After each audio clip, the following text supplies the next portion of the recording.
It's all over my Bible and stuff. Good morning, everybody. It is a good day. It's kind of a subdued day. The energy's a little down, not in a bad way, not negative. Everybody's just kind of chill. I can kind of feel that in the morning. Maybe that's just me. I don't know. But it is a good day. I'm excited to be here. We are going to be discussing evangelism, specifically amongst parables. And I'll tell you, this was a really difficult class for me to put together, not because the idea of parables in the Gospels or in the New Testament is hard. You see them sometimes in the Old Testament, just because the usage of them in evangelism can be kind of awkward if not done the right way. So we'll kind of go all over the place, and hopefully we'll kind of wrap our minds around this concept as we talk about using stories in evangelism. Before we get started, I'm going to ask Paul if he doesn't mind to lead us in a word of prayer.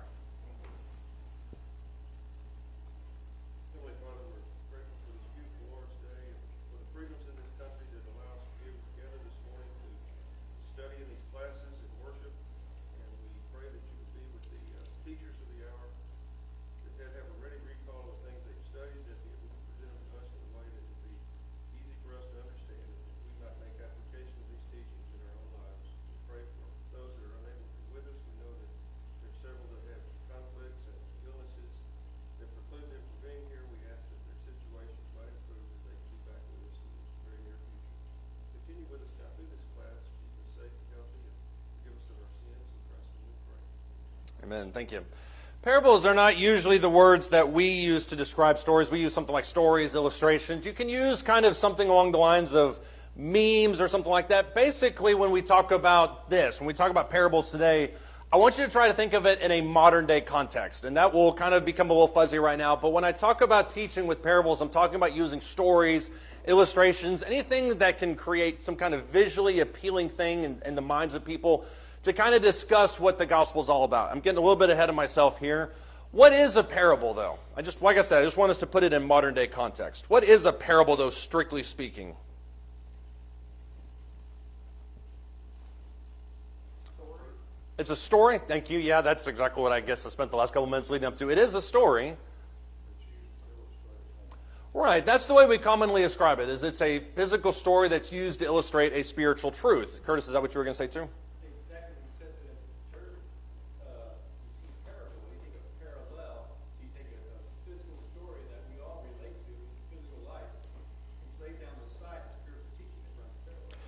Yeah, I actually never made the connection between parable and parallel, but I can see that being true as well. Parables are used, as we mentioned, they're stories that are designed to convey a spiritual truth.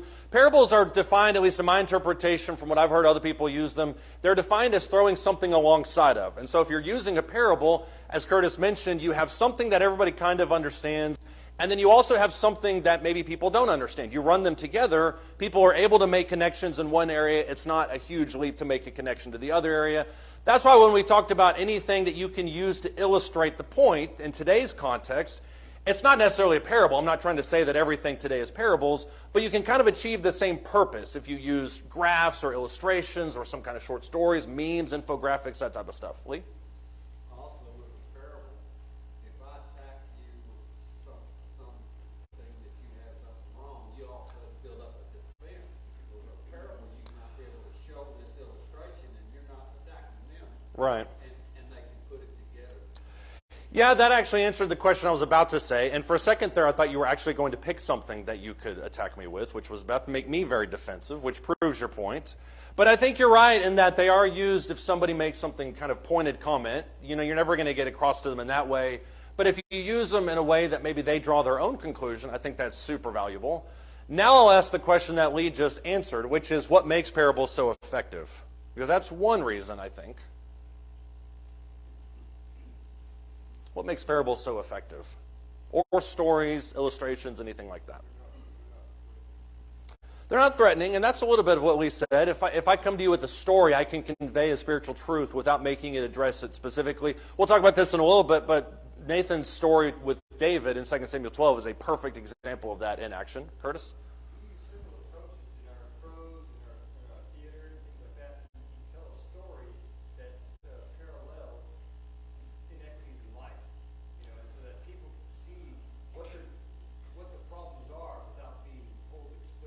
Right.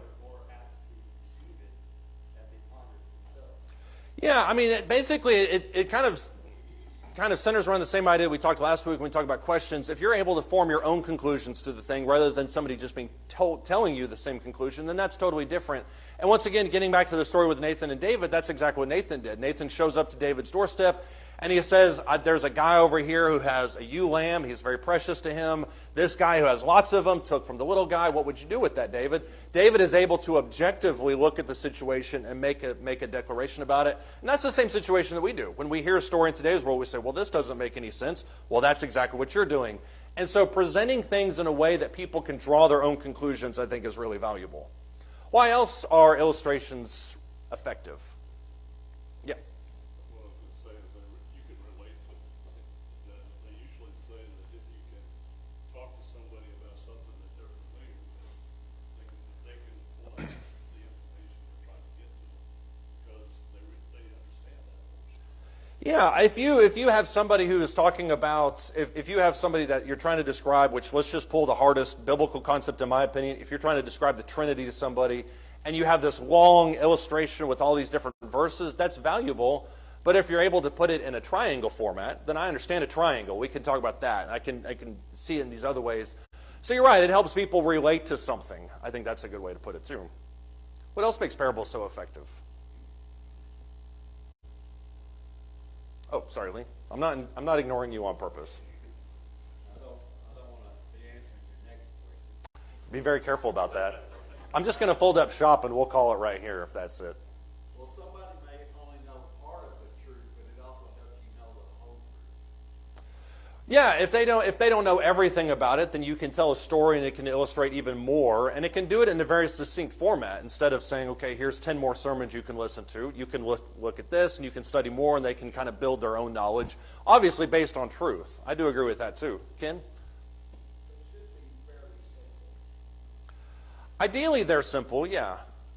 And that's what we'll talk about here today. And not all stories need to be simple, not all illustrations need to be simple, but they need to be at least simple as the audience is able to conceptualize them pretty quickly. I mean, if somebody has to sit at home and think about it for days and days and days, not that they shouldn't think about it, but if it takes them that long to get the meaning, then maybe try a different illustration, maybe try a different approach. I think that's it too. I think one of the best reasons or one of the best use cases for parables, in my opinion, is to illustrate lots of truths with one central story. If you read, which by the way, Jesus used stories all the time. I think maybe, I read this stat one time that I think a third of all of his teachings were based around the idea of parables. If you use these parables as Jesus did, then you're able to form a whole bunch of meanings kind of in the same story. For instance, my one, and Nathan's not here to make fun of me, but my favorite story or parable is the rich man and Lazarus. What is the parable of the rich man and Lazarus about?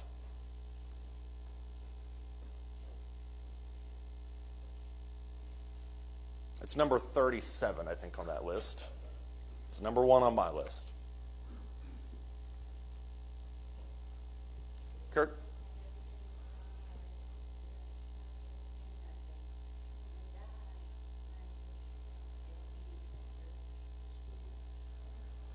So that's true. I mean, that's what the story is. I mean, you just relayed the story of the rich man and Lazarus back to us. And that is true. I guess a better question would have been, what is the meaning of the rich man and Lazarus? Because you're right in telling us that's what the story is about. Curtis? Well, I was about to answer a different approach about what the events were. I need to ask better questions. I need to go back to last week's class. The preface is, I don't believe that the rich man Lazarus is a parable. I think it's a real story. There are certain elements that are certainly parabolic. Right. But there are other elements that don't meet the criteria for a parable. Right. It's not a physical thing that we can relate to, rather it's a spiritual revelation for us about what's going on. So as we see Right. and Lazarus, it's interesting that he mentions the man Lazarus. He was apparently a righteous man. Right. When they both departed from this world, Lazarus found himself in Abraham's bosom for Mm-hmm. And we also see that the rich man, who was not named, I suppose one could make the point that the rich man was not named because the very reason he was not named, because he was not found righteous before God. And so, Yeah. but he found himself in the whole midst, Mhm. in the Indian realm. Right. Okay, but it teaches us about where we go when we depart from this body. Okay. Yeah. But as we see, it speaks of the judgment and reward we receive. Right. So obviously your argument that it's not a parable is where we draw lines of fellowship. So I'm prepared for you to just leave the church building right now, if you don't mind. I mean, I do see it as parable. You don't. And then there are lots of reasons, I think, both for that. And you made some compelling ones there, too. And if you just take it as a story, then you're right. The argument that you made about this tells us where we go after we die, I think, is very appropriate. And that is, and I do think that there are elements of the rich man and Lazarus that are absolutely foundational to our spiritual understanding. Whether or not angels carry us to our eternal abode, I don't know maybe that specifically, but it does give us a glimpse into that spiritual afterlife. And somebody would say, okay, I'm hearing the story of the rich man and Lazarus, and this is the conclusion that I'm drawing out of it. What other conclusions can you draw out of that story?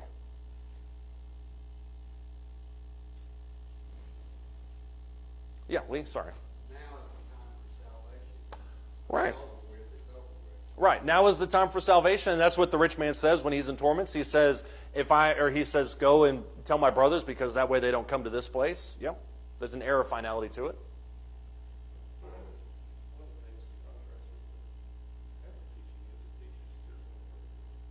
Right. There's no interim where you go to be judged later. Right. So that story says it's in the future. Right. Yeah, exactly, which is one of the more foundational parts of our spiritual understanding. There's no purgatory, so you can use it very well to describe that. Of course, somebody would say, well, that's just a parable. That doesn't. So that's where Curtis's argument would come in handy. For the record, I agree with you. I'm just providing the counterpoint. What about hospitality? Does it say anything about hospitality? Say anything about helping the poor? Talk about how the inequity of the rich versus the poor and our responsibility to kind of help those we see directly in need. I think there's a lot of conclusions you can draw out of that. Obedience is never really mentioned at all. Hospitality is kind of the core argument of that. And so when you look at the story of the rich man and Lazarus, there are multiple things you can pull out of that, and it's kind of dependent on the hearer. If you're listening to the story and you're thinking, okay, this is something I'm molding around my brain about the afterlife and what it's about, well, that's the part that I'm going to hear. If I'm somebody that thinks to myself, I really need to do better at charity and benevolence, that kind of thing, well, maybe another element will be something that I hear. And so one of the beauties of parables and stories is that they allow us to form multiple meanings without contradicting the core meaning that was evident all along.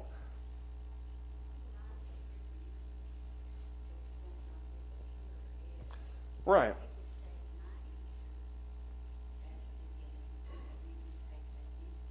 Right.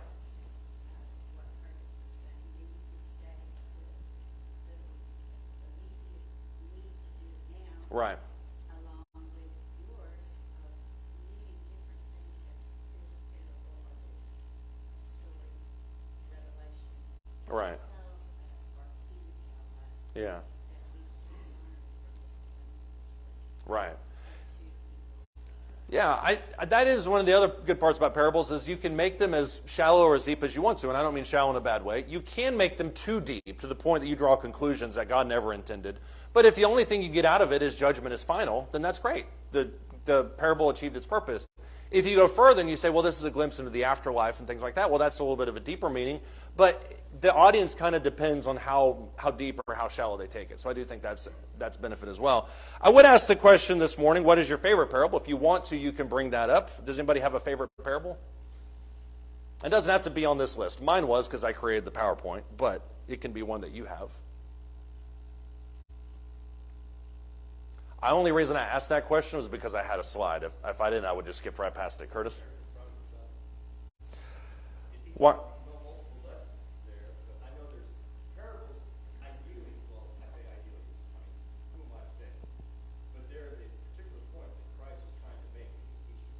Right.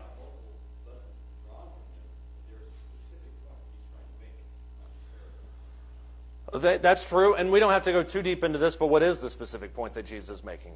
Because yours might be different than mine, and this is illustrating once again the point of this whole thing. He was pointing this toward the Pharisees who thought that regarding who should go and who should enter to heaven. Right. Who is the sinner and who should go to heaven? And I think that's what he was trying to point out. Yeah, you can certainly make that argument that it's about who should get into heaven, who should be accepted. That's kind of an older brother scenario. That's the older brother theology aspect of it. There are other people that say, well, and I guess I would lump myself in with that. It more has to do with the idea of grace, the fact that the Father even bestowed it. I will say this too, though, about that parable, and this once again illustrates the point about audience perception, is that sermon hits, or that parable hits me differently when I became a father. Before I became a dad, I read that parable almost exclusively through the eyes of the son, and how much of a bonehead he was, that he went and took the inheritance and he went and wasted it all. Now that I'm a dad, I kind of see it in a different context. I see it from the Father and see the love that he has for his sons. And so I think as we grow in our own spiritual walk, these stories sometimes grow with us. And you can look at a lot of these stories. Not all of them are as long or as dramatic as the parable of the prodigal son, but I think a lot of them can be. Why did Jesus use parables? And we've kind of answered this question a little bit, but why did Jesus use parables so much? If you have a group of people that maybe didn't have or weren't as privy to the ease of access to the gospel as we are. Right. And Jesus was able to take these deep theological truths and simplify them into something that they could understand. His wife was the greatest teacher ever lived, because he was able to take these things that we understand, Right. base level knowledge, that these people had no concept of. Yeah, I mean, Jesus' audience was largely illiterate. That does not mean that they were dumb by any means. I want to make sure we differentiate between those two. But their religious education was not accessible, as you mentioned. But they also did not, everything that they had was regurgitated to them by the Pharisees and their interpretations of that. And so when you're talking about the religious education of first century Jews, you're kind of playing the telephone game. This is what it says. This is the interpretation. This is what you need to do. By the time the Jews even heard it, they were third, fourth hand on it. So Jesus' ability to come to you and make a connection about a fig tree, as it says up there, make a connection about planting, which all of them, were largely our tenant farmers, at least in some capacity. You're able to put these, as you mentioned, these great theological meanings into these kind of small compartmentalized stories. Look at Matthew the 13th chapter. This comes immediately on the heels of the parable of the sower. And the Jews, or the Pharisees, the apostles. My brain is not firing today. You'll find that out if you haven't already discovered that. The apostles actually asked Jesus this question. Why is it that you're talking to them in parables? That's what they ask him in verse 10 of Matthew 13. In verse 11, Jesus answered them, "To you it has been granted to know the mysteries of the kingdom of heaven, but to them it has not been granted. For whoever has, to him more shall be given, and he will have an abundance. But whoever does not have, even what he has shall be taken away from him. Therefore I speak to them in parables, because while seeing they don't see, and while hearing they don't hear, nor do they understand. In their case, the prophecy of Isaiah is being fulfilled, which says, you will keep on hearing, but you will not understand. You will keep on seeing, but you will not perceive. For the heart of this people has become dull. With their ears they scarcely hear, and they have closed their eyes. Otherwise they would hear or see with their eyes, and hear with their ears, understand with their heart, and return, and I would heal them. But blessed are your eyes because they see, and your ears because they hear. For truly I say to you that many prophets and righteous men desired to see what you see and did not see it, and to hear what you hear and did not hear it." Jesus gives this response, which arguably prompts more questions than it answers. But Jesus gives this response back to them in Matthew 13:13. He says, while seeing they don't see, and while hearing they don't hear, nor do they understand. What is Jesus' answer to the question, why do you speak to them in parables?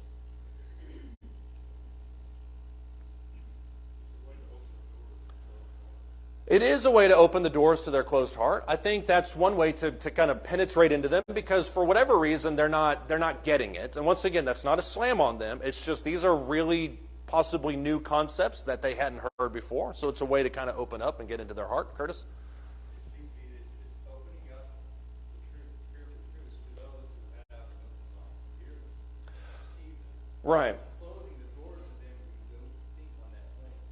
Right. I want to revisit that point, because you said something that was very similar to what Paul just said, which is a dangerous statement always. You never want to be in that position, saying the same thing that Paul says. But I want to revisit that point just a second, because I think you both hit on something. Go ahead. Well, I think you touched on it too, when you're reading 14 and 15.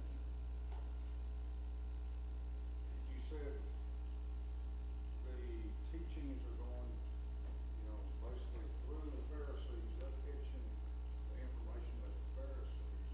Right. Well, the Pharisees are talking on the same thing over and over and over. Mhm. When your mom and dad just talks on the same thing. They never did that at all. Well, Okay. I was in a position. I had to. Yeah. But I'm in a position where I'm 20 feet away from my dad, so. But you get tired of hearing it. Yeah. Or maybe you'll arm. That's even more dangerous. Yeah. Hearing it over, Yeah. every 6 months. That's what's happening here.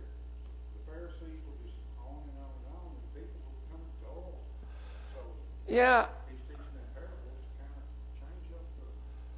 So your argument is kind of that parables are a little bit of a change of pace. It's not just dictation style, like declarative statements, do this, don't do this. It's more, this is what you're about. And on some level, I tend to agree with you, especially in that respect, because when you look at what declarative statements do, they operate the hands. I do this, don't go here, do go here.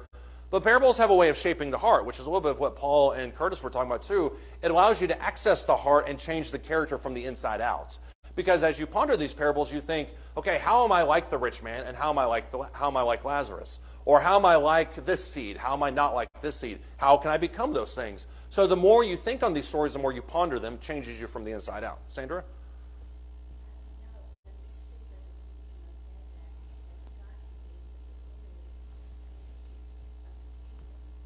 Mm-hmm.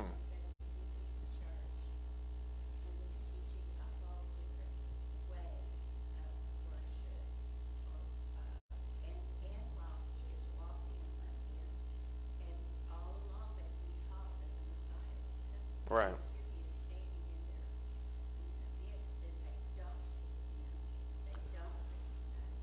Yeah.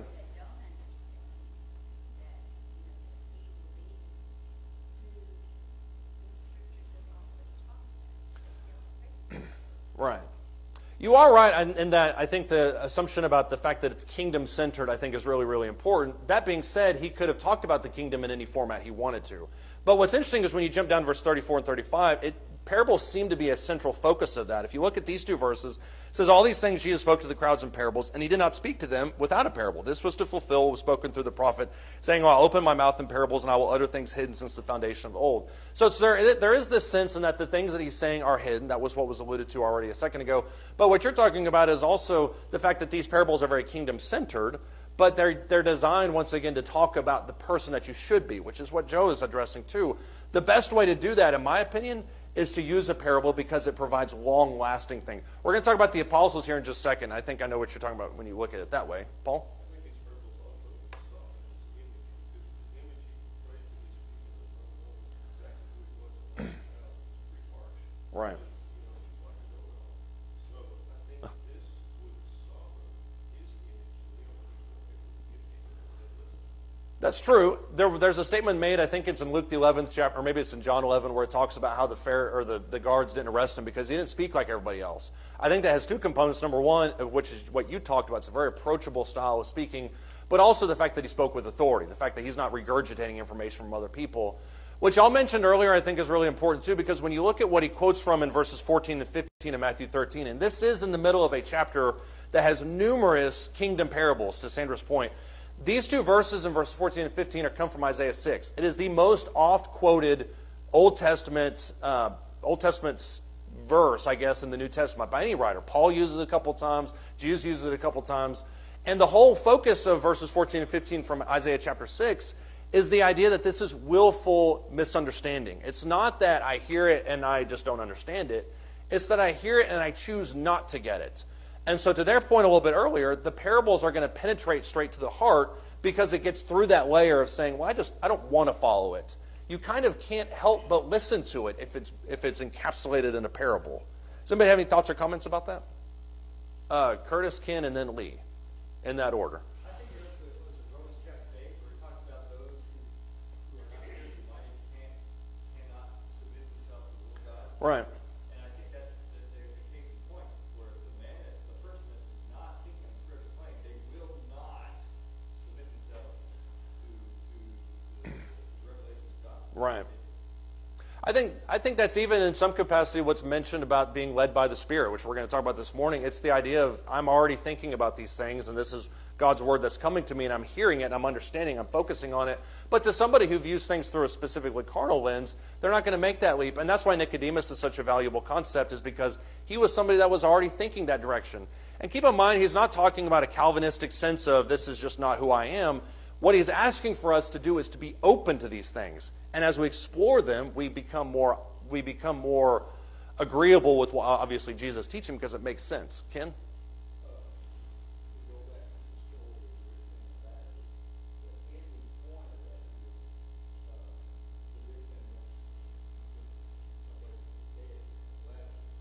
Right.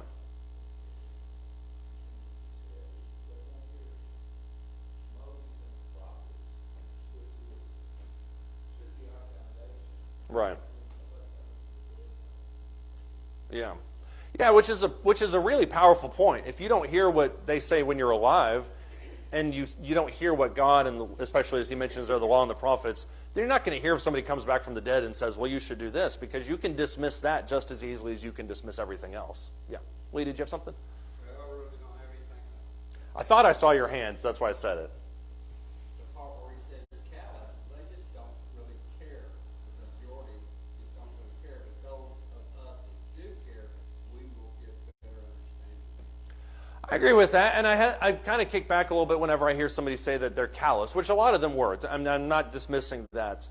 But I think a lot of these people just really didn't grasp the concepts. I mean, because the things that Jesus is saying are very new in a lot of ways, and even if they're not new, the application of them is very new. That's what Matthew 5 and 6 is all about. You have heard that it was said, but I say to you. Well, that's a different application of the same old things. So I think that's where that juxtaposition comes into play. Sandra?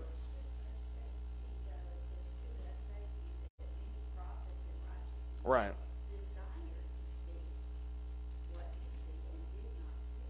Mm-hmm.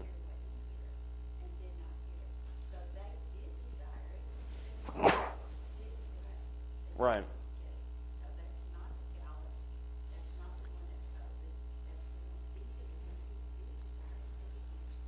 Yeah, and I think, too, when you look at what he's saying here in Matthew 13 especially, he's talking directly to the apostles. He's not talking to everybody. And so there is a little bit of a difference in his conversation with them versus everybody. Because they're asking him a direct question. Why do you speak to them in parables? Well, this is why. There are some people that listen to what I have to say. There are some people that don't. To those people who don't, parables create a really nice vehicle for that.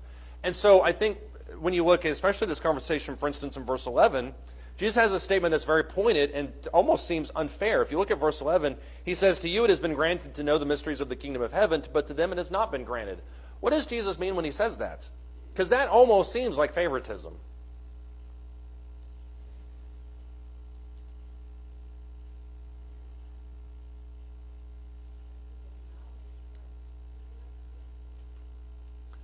Well, I don't know. That's why I'm asking the question.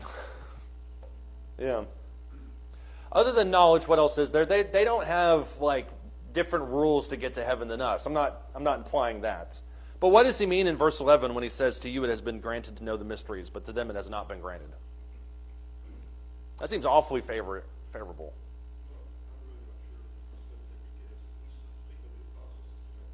Yes.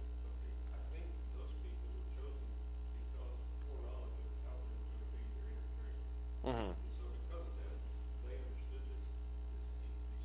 But these other people didn't have that predisposition, and so they, by their own actions, were unable or willing.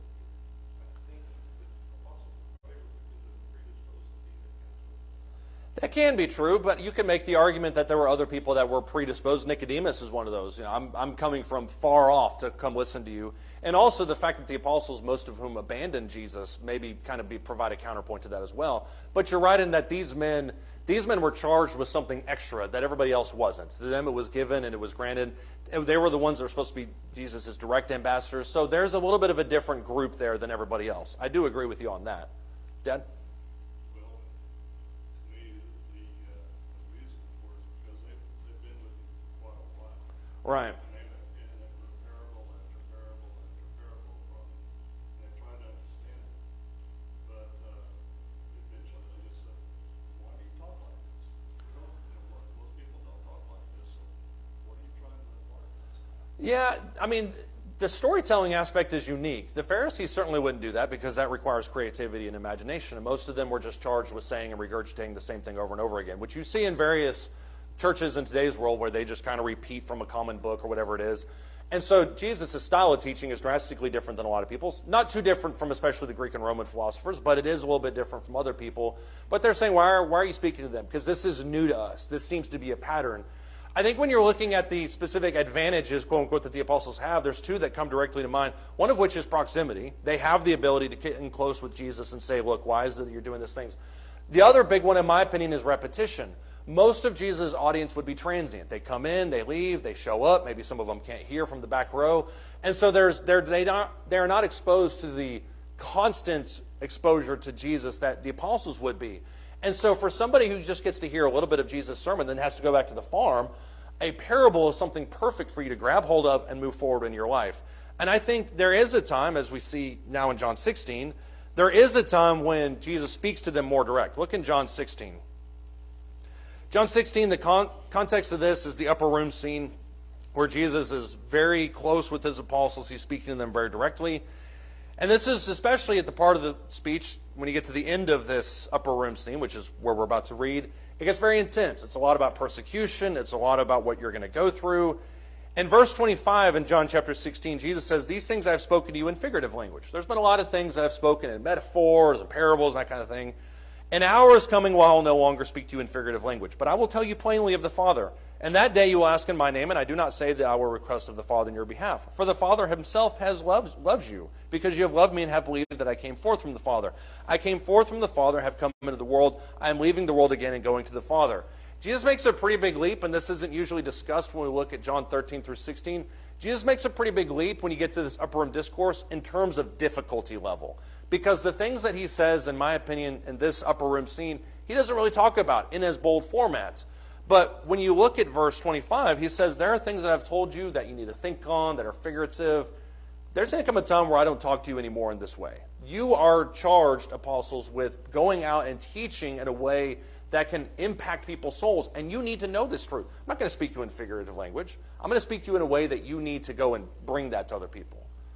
Somebody have any thoughts or comments? Yeah. I think your comment about the proximity, Mm-hmm. because I mean, they were basically living with him 24/7. Right. Some of them were, or his apostles were, yeah. So they didn't need to hear. Right. They were getting firsthand every day Right. of slaughtering it, which kind of goes in verse 17 of chapter 13. Back in the old days, the prophets and the righteous ones, they wanted to be able to be where the apostles are now Right. and learning what this stuff. Right. But, you know, if you're in that kind of situation, it's like when I was in management in a certain retail company, you know all this stuff. You've grown up and you've absorbed it because they didn't really teach you, Right. you know. But when a new guy comes in, Mm-hmm. he doesn't even know how to work a cash register. Mm-hmm. You got to remember, you started out the same way.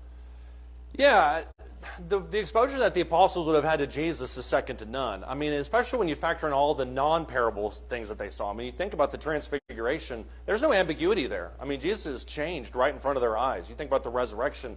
You think about the other moments where it was just the three in the Garden of Gethsemane. I mean, these are moments that are not defined by parables and this kind of thought, meditation type stuff. You know, what did he mean? I'm going to think on that a little bit. These are bold statements that with that access and that proximity is also given responsibility. And so there is a time, as he mentions here, where I'm not going to speak to you in parables. I'm going to speak to you in a way that you need to see that this is something serious. Curtis? I'm sorry. In that same upper chamber, Mm-hmm. that he was telling them that they were going to be his, he chose each one of them. Right. Everyone he chose personally. Right. We go back to Matthew 16, recall when he asked his disciples, who do you say that I am? Mm-hmm. Peter said, you're the Christ, the Son of God. Right. And he goes on to say, blessed art thou, Simon, flesh and blood, man, no man told you this, but rather God, the Father, shown this to you. Right. He goes on to say about and I don't think he was talking to Peter alone at this point. I think he was talking to all his disciples that he chose as well. Mm-hmm. About building the church upon this rock, the rock of the confession of Jesus that Right. was made. You know, I'll give you the keys to the kingdom. Right. That is the access into the kingdom. We saw that Jesus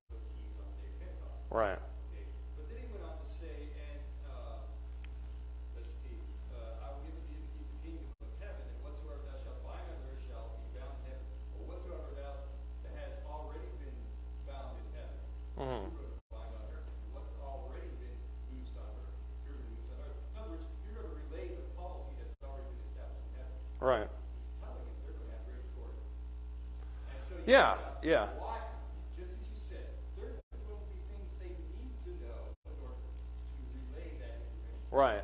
This isn't a character building exercise. This is a you need to know this point blank in black and white. And you're right, the authority that's given to them is not seen elsewhere in Scripture. That's why there were so many people, as Paul says, that tried to become apostles that weren't really apostles. Sandra, did you have something?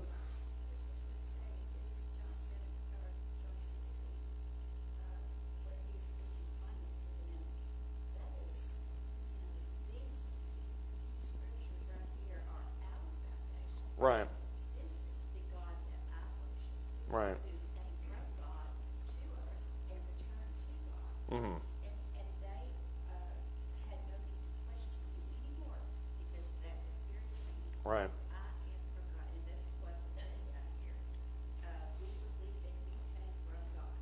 Mm-hmm. And then even at that, even though they declared it, he said, do you now believe? Because Yeah. now you're fixing to be scattered.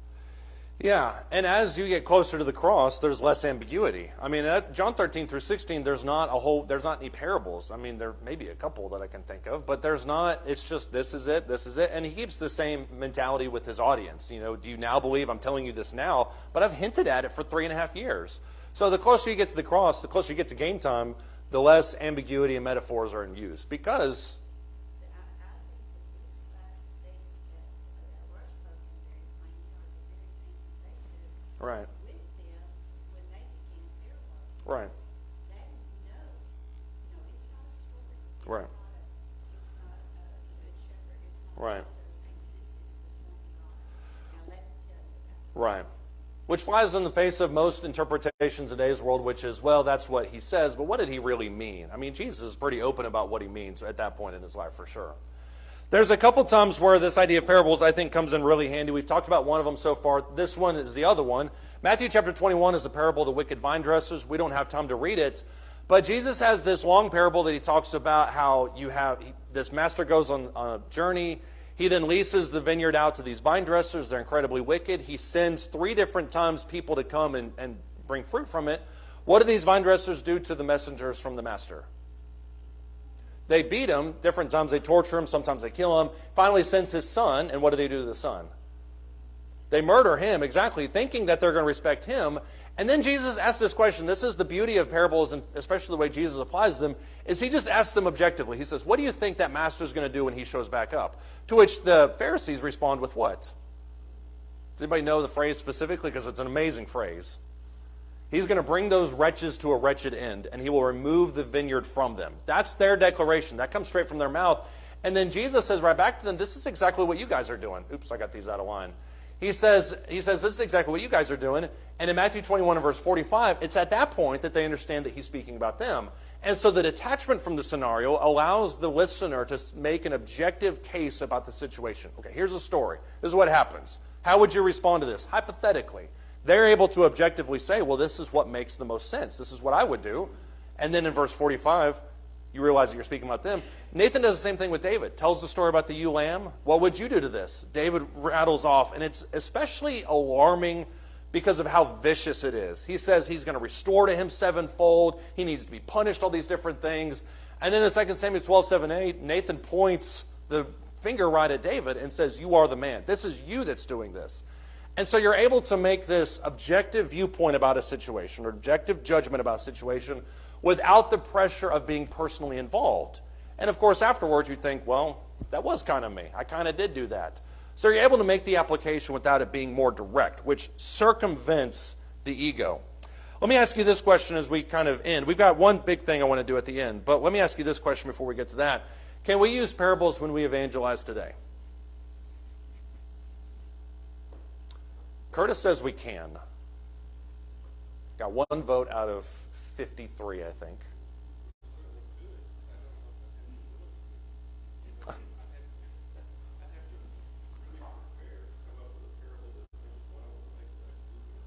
Well, see, first what you need to do is you need to get a character chart. Everybody needs to have pros and cons, development, the denouement, the climax, all these different things. Okay, so theoretically, yes, there's nothing that stops us from using parables. I think we've established, hopefully in this class, that they're a good vehicle to use for these types of things. How do we use parables in our world today? Because you're right, most of us just don't have the storytelling ability off the top of our head, certainly not to the capacity that Jesus did.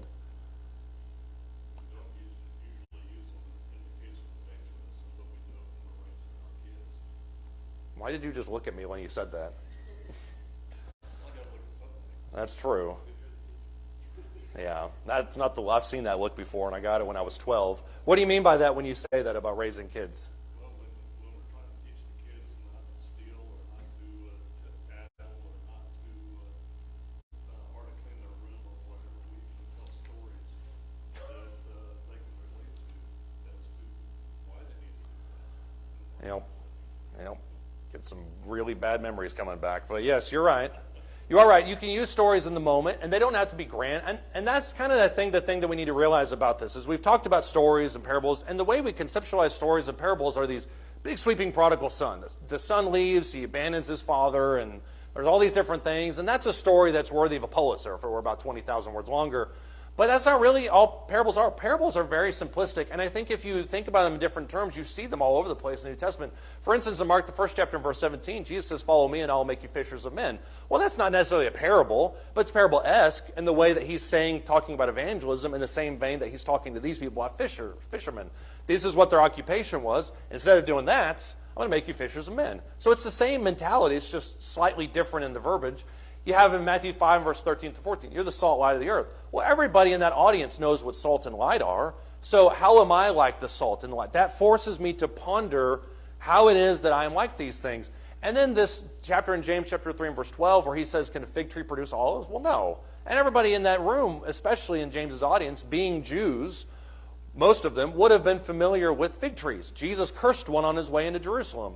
So they're familiar with what fig trees do and what they're familiar with what fig trees don't do. And so when we talk about parables and metaphors and illustrations, it doesn't always have to be these big sweeping stories. It can be things that convey a spiritual truth in ways that they would understand. If you're talking to an auto mechanic, you're talking to the checkout lady at Walmart or whatever it is, use something in the proximity.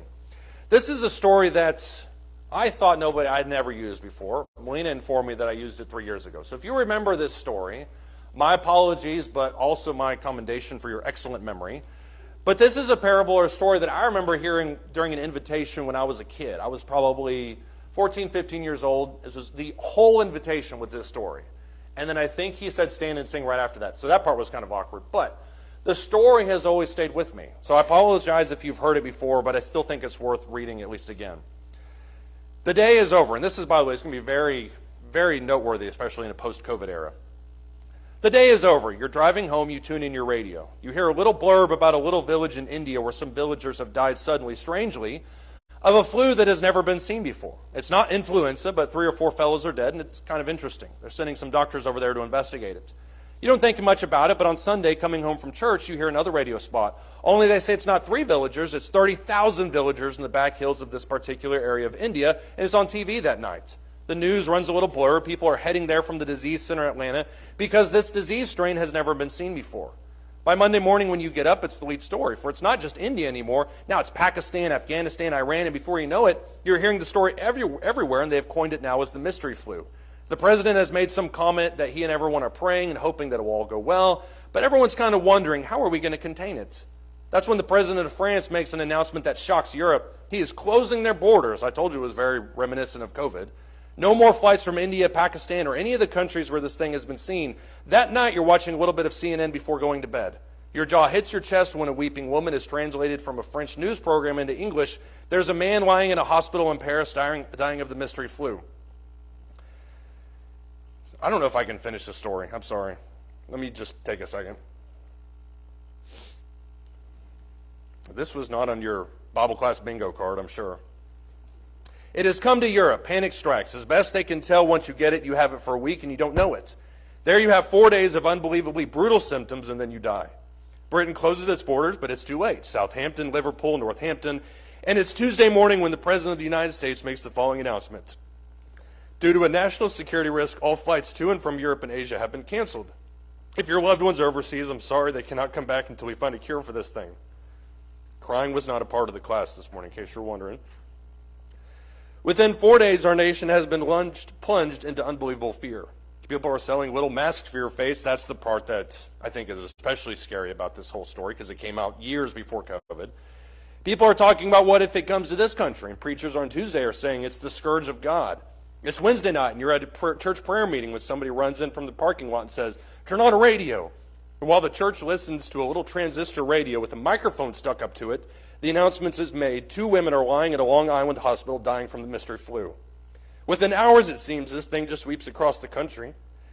People are working around the clock trying to find an antidote. Nothing is working. California, Oregon, Arizona, Florida, Massachusetts. It's as though this thing is just sweeping in from the borders. Then all of a sudden the news comes out. The code has been broken. A cure has been found. A vaccine can be made. It's going to take the blood of somebody who hasn't been infected. And so sure enough, all through the Midwest, through all these channels of emergency broadcasting, everyone is asked to do one simple thing. Go to your downtown hospital and have your blood type taken. That's all we ask of you.